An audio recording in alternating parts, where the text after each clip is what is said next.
నియోజకవర్గ ప్రజలకు యావత్ తెలంగాణ ప్రజలకు కూడా నూతనంగా 1000 బస్సులు రాబోతా ఉన్నాయి. అన్ని డిపోలకు వస్తాయి.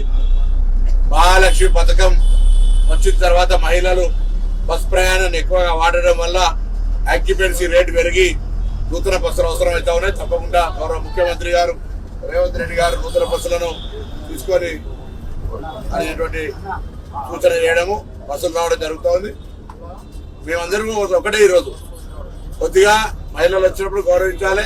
అదేవిధంగా పురుషులకు కూడా ఇబ్బంది పడుతున్నటువంటి పరిస్థితుల్లో స్కూల్ టైమింగ్స్ వాటి అన్నిటిని చూసుకొని ప్రయాణికులే కొంచెం సమన్వయం చేసుకునేటువంటి అవసరం ఉంటుంది. బస్సులు ఏర్పాటు చేస్తాం, ఇన్ఫ్రాస్ట్రక్చర్ క్రియేట్ చేస్తాం, బస్ స్టేషన్లు అంతా కూడా సర్వీస్ ఉంచే ప్రయత్నం చేస్తాం. ప్రభుత్వం ఇచ్చిన హామీ ప్రకారంగా మహిళలకు ఉచితంగా వ్యవహారం ఏదైతే బస్ ఫ్రీ ఉందో చేస్తాను. ఇప్పటికి దాదాపు 7 కోట్లు ఫ్రీ టికెట్స్ ఇవ్వడం జరిగింది.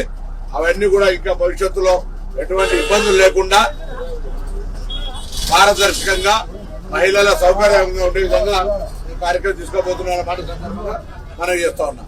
ఇలా హుస్నాబాద్ నుంచి కూడా మిగతా డిపోలు కావచ్చు, హైదరాబాద్ జంట నగరాలకు కావచ్చు, అన్ని ప్రాంతాల్లో బస్సుల యొక్క అంశానికి ప్రభుత్వం అత్యంత ప్రాధాన్యత ఇవ్వబోతోంది.